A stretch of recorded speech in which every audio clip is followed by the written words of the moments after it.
تھا waste minister magistrate کے حکم کے تابع، چونکہ وہاں انہوں نے NCA نے ایک انکوائری کھولی تھی کہ حسن نواز کی جو 1 ہائیڈ پارک کی جو وہ تھا پلاٹ تھا، وہ اس کو انفلیٹڈ قیمت پر 15 ارب کا تھا اور 50 ارب روپے پہ ملک ریاض صاحب نے وہ خریدا تھا، اور اس پر انکوائری ایک شروعات ہوئی تھی، اور اس کی پاداش میں اس انکوائری کے میں یہ فریز کر دیا گیا تھا اماؤنٹ جو تھا یہ المشرق میں جو مبشرہ کا جو اکاؤنٹ تھا. تو اس کے جو تھی جو سپریم کورٹ میں جواب دیا المشرق نے کہ یہ 2018 میں فریز ہوا تھا، اور یہ جو ہے 7 نومبر 2022 کو 7 نومبر 2022 کو یہ ان کا 7 نومبر 2019 کو 7 نومبر 2019 کو یہ معاہدہ ہوتا ہے NCA کے درمیان اور مبشرہ کے درمیان کہ اگر یہ جو ہے ڈی فریز کیا جاتا ہے تو بلا حیل و حجت کے یہ جو میرا اکاؤنٹ کے پیسہ ہے یہ سارا جو ہے ان کے NCA کے حکم پر اس کو ترسیل کر دیا جائے، باگزار کر دیا جائے. 22 نومبر 2019 کو ڈسٹرکٹ جج اس کو آرڈر کو سیٹسفائیڈ کرتا ہے جو ویسٹ منسٹر میجسٹریٹ کا آرڈر ہوتا ہے، اور اس اماؤنٹ کو ڈی فریز کر دیتا ہے. تو NCA لکھتی ہے اور اس کی تصدیق کرتی ہے کہ اب یہ ڈی فریز ہو چکا ہے المشرق بینک کو، اور المشرق بینک کو ہدایت دی جاتی ہے کہ وہ یہ جو سپریم کورٹ کا ڈیزگنیٹڈ اکاؤنٹ ہے پاکستان کا ملک بیریا ٹاؤن لمیٹڈ کے نام میں، یہ اس کے جو ہے اکاؤنٹ میں یہ ٹرانسفر کر دیا جائے سارا. اب اس کا نہ تو یہ کابینہ کی میٹنگ تو جو ہے محترم عمران خان کی سربراہی میں یہ 3 دسمبر کو ہوتی ہے، یہ 22 نومبر اس سے پہلے یہ اماؤنٹ براہ راست NCA کے حکم کے تحت اور ان کی جو معاہدہ ہوتا ہے بیریا ٹاؤن کے درمیان، یہ اس کی تکمیل میں یہ المشرق بینک جو لندن کا ہے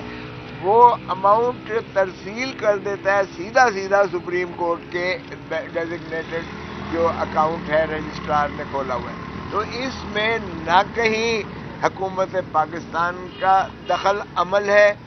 نہ کہیں اس میں محترم عمران خان وزیر اعظم پاکستان کا کوئی دخل عمل ہے، نہ اس میں شہزاد جو پاکستان کی ایسٹ ریکوری یونٹ کا انچارج تھا نا اس کا کوئی اندراج اور ذکر ہے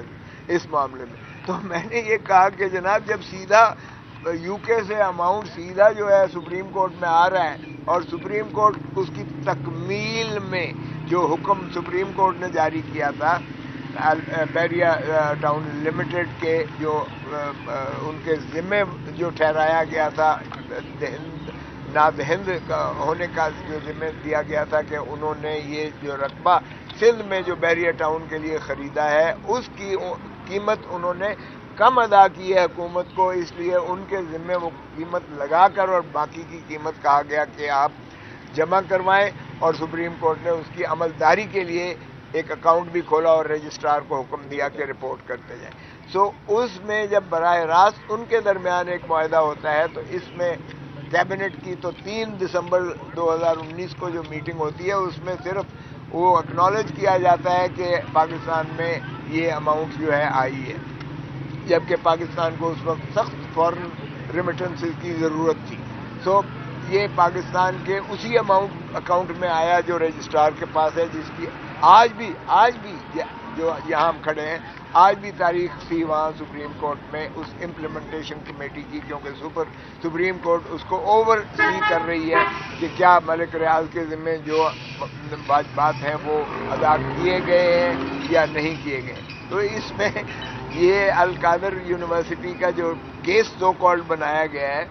یہ اس کا کوئی تعلق ہی نہیں ہے اس 190 ملین پاؤنڈ جو برطانیہ سے جو آیا ہے سپریم کورٹ کے ڈیزگنیٹڈ اکاؤنٹ میں. اس میں تو نہ عمران خان کا تعلق ہے، نہ کابینہ کا تعلق ہے، نہ ہی شہزاد اکبر کا تعلق ہے. یہ کیس ہاں البتہ جو القادر یونیورسٹی کے نام جو زمین کی گئی ہے اور اس پر جو عمارت بنائی گئی ہے، یقیناً وہ ملک ریاض نے جو ہے وہ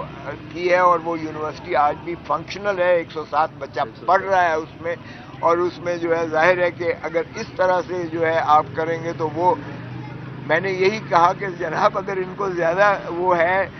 نیب کو، تو جائیں سپریم کورٹ میں جا کے درخواست دیں کہ فریق بن جائیں، اور فریق بننے کے بعد یہ بتائیں کہ جی یہ جو ہے ہمیں دے دیں یہ اماؤنٹ 190 ملین، بھلا لے لے، یا حکومت پاکستان کو اگر ٹرانسفر کرنا ہے تو یہ لے لے، نیب جو ہے کس نے روکا؟ جائیں سپریم کورٹ میں درخواست دیں، وہاں تو ان کے پر جلتے ہیں۔ اور اسی طرح القادر یونیورسٹی کی بات کرتے ہیں تو وہ یونیورسٹی وہاں زمینی حقائق کے طور پر موجود ہے۔ اگر آپ کو یہ ہے کہ کوئی اس میں کوئی حکومت پاکستان کا پیسہ ہے یا کوئی ملک ریاض نے بطور افزانے کے یا کسی طور پہ دی ہے، تو وہ آپ بے شک اس کو آپ لے لیں اور یونیورسٹی کو تباہ کر دیں، بچوں کو جو ہے وہاں نکال دیں۔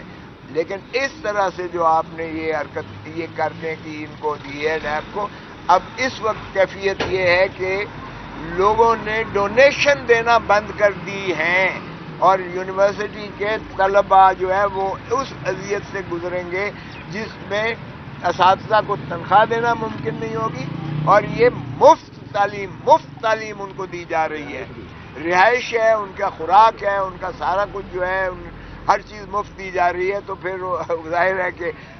سفر کرے گا تو بچہ سفر کرے گا، سفر کرے گی تو تعلیم سفر کرے گی، معیار گرے گا۔ اور یہ جو محترم عمران خان صاحب کے جہاں تک چیریٹی پروگرامز کا تعلق ہے، تو وہ ان کے تینوں جو ہے کینسر کے ہسپتال، اس پر انگلی کوئی نہیں اٹھا رہا، اسٹیٹ آف دی آرٹ وہ انسٹیٹیوشنز ہیں، اور اربوں روپیہ سال کا ان کا ایک ہسپتال پر اخراجات آ رہے ہیں جو مخیر حضرات پاکستان کے دیتے ہیں، اور الحمدللہ کینسر کا علاج پاکستان ہی میں ہو رہا ہے جو دنیا میں سب سے زیادہ کمپلیکیٹڈ ہے، اور مفت ہو رہا ہے۔ اور اسی طرح نمل یونیورسٹی نہ صرف اسلام آباد بلکہ میاں والی میں جو مخیر حضرات کے جو دین پر یا ان کے ڈونیشنز پر جو چل رہی ہے، وہ ان کو بھی طلباء کو اسٹیٹ آف دی آرٹ تعلیم دی جا رہی ہے جو مفت ہے۔ تو ایسے میں جب میں نے ان کو یہ سارا عرض کیا تو 16 دن تو پہلے ہی ریمانڈ لے چکے ہیں، اور ان سے کیا لینا ہے اس میں عمران خان سے، لیکن وہ جو ان کی نیب کی جس طرح ضد ہوتی ہے، اب اگر ہم نواز شریف خانوادہ یا شریف فیملی کا نام لکھا ہوتا تو وہاں تو نیب بیٹھ جاتی ہے 1 منٹ میں، اور چونکہ یہ دوہرا معیار آ رہا ہے، چاہے وہ نیب ہو بدقسمتی سے، چاہے وہ عدالتیں ہوں، دوہرے معیار سے بدقسمتی سے چل رہا ہے، ایسے میں ریاستیں جو ہیں بدقسمتی سے نہیں چلا کرتی۔